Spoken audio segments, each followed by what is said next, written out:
এই উৎসব ପିଲାମାନଙ୍କର ଉତ୍ସବ ଆମ ସରକାର ତରଫରୁ ପିଲାମାନେ ବହୁତ ସୁବିଧା ସୁଯୋଗ ପାଉଛନ୍ତି। ତାପରେ ଡ୍ରେସ୍ ବଣ୍ଟନ କରାଯାଉଛି, ବହିପତ୍ର ଦିଆଯାଉଛି, ତାପରେ ବିଭିନ୍ନ ଖେଳଣା ଦିଆଯାଉଛି, ପିଲାମାନଙ୍କୁ ଭଲ ଖାଦ୍ୟ ପୋଷକ ତତ୍ତ୍ୱ ଖାଦ୍ୟ ଦିଆଯାଉଛି। ସେଇ ପିଲାମାନଙ୍କର ଖୁସି ପାଇଁ ଆନନ୍ଦ ପାଇଁ ଆମେ ଆମ ସ୍କୁଲରେ ବାର୍ଷିକ ଉତ୍ସବ କରୁଛୁ। ତା ଆଗରୁ ବାର୍ଷିକ କ୍ରୀଡ଼ା ମଧ୍ୟ କରାଯାଇଥିଲା। ଆଉ ଜାନୁଆରୀ 26 ଦିନ ସେମାନଙ୍କୁ ବାର୍ଷିକ ଉତ୍ସବ କ୍ରୀଡ଼ାର ଯେଉଁ ପ୍ରାଇଜ୍ ମାନେ ପାଇଥିଲେ ପ୍ରତିଯୋଗିତାରେ ସେମାନଙ୍କୁ ଜାନୁଆରୀ 26 ଦିନ ପ୍ରାଇଜ୍ ବି ଦିଆଯାଇଥିଲା। ଆଉ ପିଲାମାନଙ୍କର ଖୁସି ପାଇଁ ଆମେ ସବୁ କାର୍ଯ୍ୟକ୍ରମ କରୁଛୁ। ବାର୍ଷିକ ଉତ୍ସବ 2025 ବି ଆର ବର୍ଷ ମଧ୍ୟ ହେଇଥିଲା, ଏ ବର୍ଷ ମଧ୍ୟ ହେଇଛି। ଆଉ ଆଗାମୀ ବର୍ଷରେ ମଧ୍ୟ ଆମେ ବାର୍ଷିକ ଉତ୍ସବ ଛୁଆମାନଙ୍କର ଖୁସି ପାଇଁ ଆମେ କରୁଛୁ।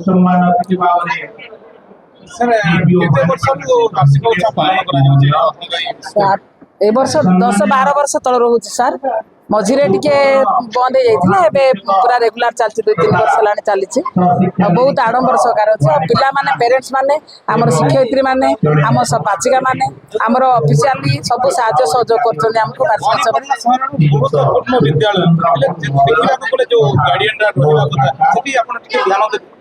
ହଁ ସାର୍, ଆସୁଛନ୍ତି ଗାର୍ଡିଆନ। ଆଜି ଟିକେ ବିଭିନ୍ନ ବାହାବ୍ରତ ଚାଲୁଛି, ଟିକେ ଗାର୍ଡିଆନ କମ ଅଛନ୍ତି, ଆସୁଛନ୍ତି ଗାର୍ଡିଆନ ସହଯୋଗ କରୁଛନ୍ତି ପୁରା। ଆମର ଖାଦ୍ୟ ବି ଟେଷ୍ଟ ହଉଛି ସ୍କୁଲରେ, ସବୁ ଠିକ ଚାଲିଛି ସାର୍।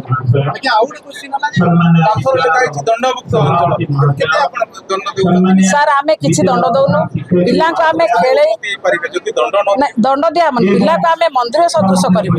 ଯେହେତୁ ମନ୍ଦିରରେ ଠାକୁରଙ୍କୁ ପୂଜା ହୁଏ, ଆମେ ମନ୍ଦିର ଠାକୁରଙ୍କୁ ଯେତେବେଳେ ଯାଉଛୁ, ଠାକୁର କଣ ଡାକୁଛନ୍ତି କି ଆମକୁ? ନାହିଁ, ଆମେ ନିଜେ ଆମ ହିସାବରେ ଭକ୍ତି ସହକାରେ ଯାଉଛୁ। ସେହିପରି ଆମେ ବିଦ୍ୟାଳୟକୁ ମନ୍ଦିର ସଦୃଶ କରିବୁ। ଛୁଆମାନଙ୍କୁ ଖେଳେଇ ହସେଇ ସେମାନଙ୍କ ପ୍ରତି ସ୍କୁଲ ଆସିବା ପାଇଁ ଆକୃଷ୍ଟ କରିବୁ। ଆଉ ବିଭିନ୍ନ ଆମର ସରକାର ଯୋଗାଉଛନ୍ତି ଆମର ଜିନିଷପତ୍ର, ଖେଳଣା ଆଦି ଦିଆହେଉଛି। ସେଇ ସବୁ ପିଲାମାନଙ୍କୁ ଖେଳେଇ ଆମେ ଆକୃଷ୍ଟ କରିବୁ। ଆନନ୍ଦଦାୟକ ଶିକ୍ଷା ସେଥିପାଇଁ ଅଛି। ନାଚ, ଗୀତ, ଖେଳ ସବୁ ଅଛି, ସେଇ ମାଧ୍ୟମରେ ଶିକ୍ଷା। ଦଣ୍ଡ ତାର ମାଧ୍ୟମ ନାହିଁ, ଆମେ ପିଲାକୁ ଭଲ ପାଇବା, ସ୍ନେହ ଦେଇକି ଆଜ୍ଞା ଆପଣଙ୍କ ପରିଚୟ? ମୋ ନାଁ ଯୁଗଲ କିଶୋର ପୋଳ।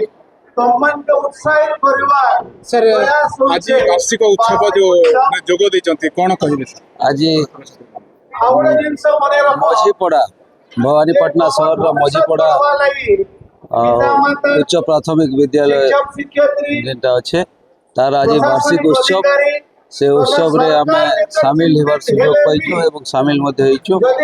आज एठी छात्र छात्री, अभिभावक एवं शिक्षक शिक्षार्थी माने बहुत उत्साह सहित उत्सव को पालन करते।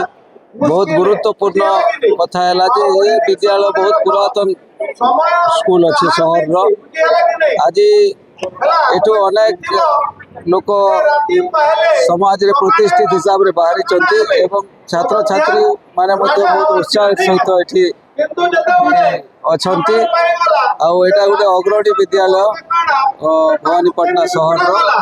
निश्चित भाव यार उत्तरोत्तर उन्नति कामना करुचे एवं ये विद्यालय केमती छात्र छात्री माने आगामी दिन रे निश्चित भाव में समाज रो जने प्रतिष्ठित नागरिक हिसाब रे बाहरिबे सेटा आशा रखी करी मोर पानी के समाप्त करूची।